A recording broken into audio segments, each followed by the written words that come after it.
Welcome back to Free Speech Nation.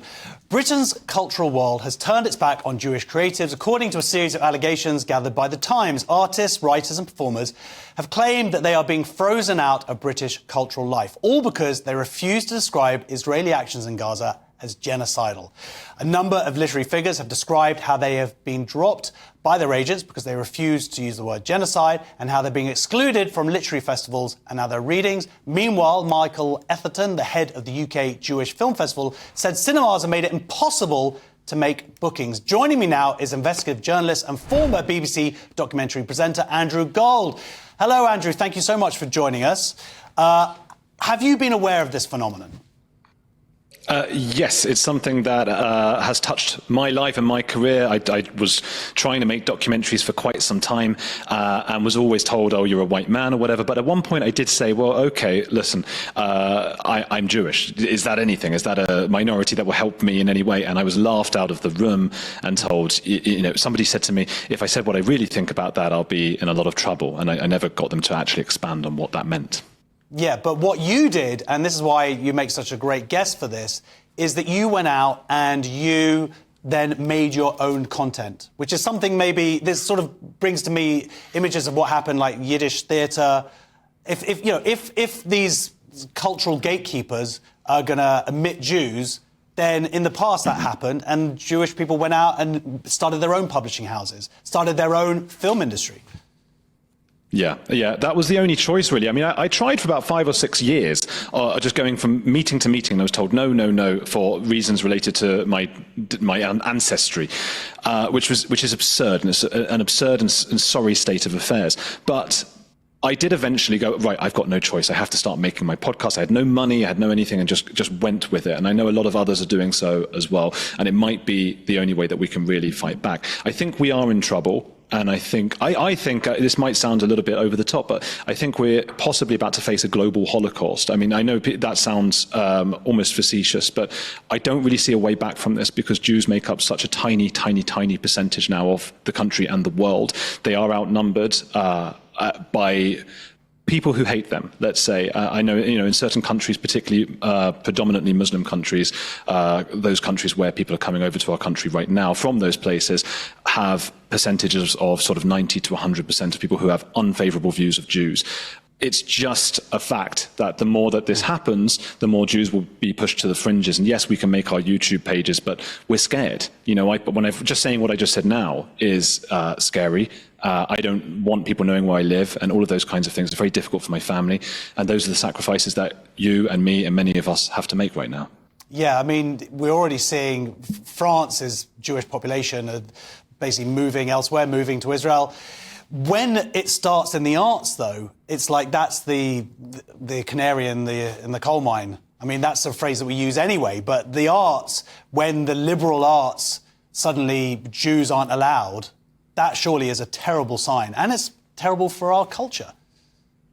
Yeah, there was an interesting article, I think it was in the Standard a couple of months ago, by Jordan Peterson, where he talked about Jews as the canary or the litmus test for when a society is going wrong. It's when they turn on the Jews, because the Jews are known and have a long tradition of having some success. I know some Jews don't want me to say that or don't like to say that, but, it's staring us in the face. Just look at the percentage of Nobel Prize winners. Jews are not the only ethnicity where that's true. I mean, it's true of many different ethnicities. But even so, those ethnicities are also being prejudiced against right now. I won't list them just to not make things more complicated. So right now we're in a society that doesn't value meritocracy, does not value success, and whether that success is real or just perceived, it does hang over the Jewish people like a dark cloud right now in this society that favours just equity and, I suppose, wokeness. Yeah, well, talk about meritocracy. Let's talk about what you've been doing. I'm a very big fan of your podcast, Heretics. It's fantastic. You've got a new channel out, and there's a very funny clip, if we can just play from you going up to Leeds this week, right? So we're just going to quickly play that. Narcissists don't have enough empathy to ever listen to people like me. That's why we'll continue to go round in circles, because you'll never... She's hardly spoken. Fine, speak more then. I mean, that you must... I don't know how you kept a straight face to continue that interview going.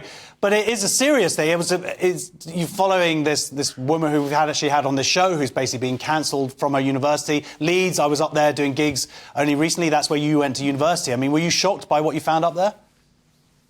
Not entirely shocked because I expected it. I'd interviewed Philip Kiseli, who's a professor up there, who told me that he was he had like an Islamist attack on him, some sort of poster campaign against him, and that anti-Semitism was rife there. So I knew what to expect. I saw some of it when I was there 15 years ago, and obviously things are just, as Philip said, have gone on steroids right now. As you point out, that was Connie Shaw, not the one speaking, who fell foul of Leeds Student Radio because she holds gender-critical views. She's been booted off of that. She's under all sorts of investigations now. And that woman who was screaming at her has become a bit of a star now because of this video, because she came down specifically for it. She had heard that we were going to be interviewing Connie, and she really wanted to give it to her. And that was, I mean, look, we had to cut it down because it's a documentary, you know, so that's 2 minutes. She spoke for like half an hour. We couldn't stop her speaking. And I feel a bit bad for her because I think, you know, she's young, you know. I feel bad for you because I'm going to have to cut you off now because we're going to go to a break. But thank you so much for joining us. You can catch up with Andrew's latest investigative journaling at his YouTube channel @Gold. Andrew Gold Investigates. Let's get some more questions from the audience. Our first question's from Harry. Hello, mate. Good evening. Good evening. Does the panel think the Bible is pro-trans? Yes. So, according to guidance promoted by an Anglican campaign group, the Bible is pro-transgender as it contains clearly queer characters. This argument rests on the treatment of eunuchs in Scripture and women taking part in aggressively masculine activities in the Holy Bible. What do you think about this? Do you always read it as a pro-trans? Well, I think in the case of the Old Testament, the answer unequivocally is no. In the case of the New, I guess the Church of England can latch onto any cause it chooses. Well, wow. Someone's got an axe to grind. It's an interesting one, Cresta, because the thing about the Bible, the Torah, whichever version you want to call it, is, of course, it is open to interpretation. Certainly is. And I've not heard this idea, though, before that eunuchs means that they, them, or they don't have to. It's like, if you're a eunuch, you're a bloke without one of these. Yeah, that's all it is. I think it's not the same thing at all. No. Not remotely. I know a bunch of eunuchs, and they are really masculine. Well, that's a great point. Not to laugh at any eunuchs watching, but no, I mean, it's just modern spin, isn't it? As a wise man said recently, we have learned in 2024 that the people in the church might not be reading the Bible very often. That was me, by the way. It's total interpretation. Yeah, Jesus' encounter with a Samaritan woman, that was the idea that John hints that she's intersex. I didn't get that from that particular passage. No, I don't either. And I don't think it is unequivocal. I think it is explicit. I mean, just in Genesis alone, Genesis 1, verse 27 says, in God's image he made them, male and female. Then the whole of the scriptures from there on in, this is just verse 27, by the way, just talks about male and female, as in two genders. I will pay you £100 if you can do verse 28. I'm going to go with that. We'll just give that a charity and pretend I knew. No, I don't know verse 28, unfortunately, but it's very clear that within Genesis, which is the very first book of the Bible, that God makes male and female in his image, and it's just two genders. I did say this the other day about the church not reading the Bible, and I said it tongue-in-cheek, but it seems more and more likely. With Justin Welby and the like, the ideology seems to be infesting the church in some way, and they don't. Right, here's the thing. They always stand by this. You can be Christian and still be kind to trans people. There's nothing stopping you. You can be any religion and still be kind to trans people. You can be any non-religion. You can be atheist. You could be absolutely... You can't be agnostic, though. No, that doesn't make sense. But you don't need to take the Bible or any holy scripture and try and manipulate it so it meets your modern-day narrative. It just doesn't work. No, but I think that's a very good point. Cressida, we're talking about two religions here, don't we? The mishmashing of two religions. Yeah, that's a great point, yeah. Thank you.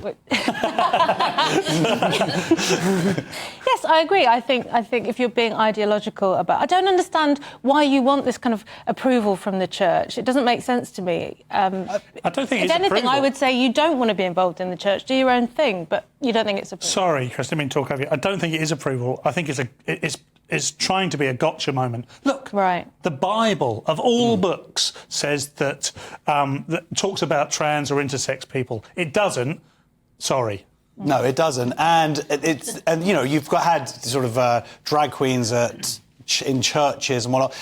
Of course, the irony here is that the thing that they're pushing actually prove the opposite of their point. They're saying, and it's arguably sexist, so they're saying that a woman leading people into battle, well, that person must be they there. No, that was just a strong human being who happened to be a woman, and it's just trying to say, well, women can't possibly lead people in battle. It sounds progressive, but isn't, absolutely. Yes. It doesn't allow for the lovely phrase, on average, women are like this, but sometimes they're like that. Very good, thank you. That sums up perfectly. Right. Well, we got one applause there from Barry. He was like, yes. Our next question actually is from Barry. Oh, there you are. Has the Ministry of Defence, do you think, gone woke? Yeah, has the Ministry of Defence gone woke? So the MOD bosses have threatened to strip the cross from the badge of army chaplains to make the department more diverse. Instead, there'll now be a King Charles cipher between the Crown. The proposed badge has been condemned by Lord Dannatt, former military chief. What do you think about this, Barry? Well, I always think that Christianity always seems to get the rough end of the deal, and I basically think that the cross really should be worn by anybody that is of that persuasion. Well, absolutely. And it should be pointed out that it's not just that. There's also a Star of David for... The Star of David also. No, as well as crosses, like they're depending on your religion. And I wouldn't even have a problem... of course not, having, a Muslim for an imam who's part of that chaplain. That's part of it. To just kind of get rid of religion for the chaplain services, totally, that's what feels wrong to me, Cresta, right? It's a chaplain. Yeah. They've got one job. Let them do it. It's kind of the opposite of the last story, isn't it? Now we're taking out religion where we should have some. It doesn't make sense. Yeah. What do you think about this? Yeah, again, this is trying to deconstruct religion in some way to appease an unknown, ever-offended person. I'd be very surprised if there's anyone in the army in particular asking for this. This will be coming down from the bottom, from the top, and cascading down. And I just don't think there's any need for it. There's a need for religion in the army. I mean, wait till they see what happens on the battlefield.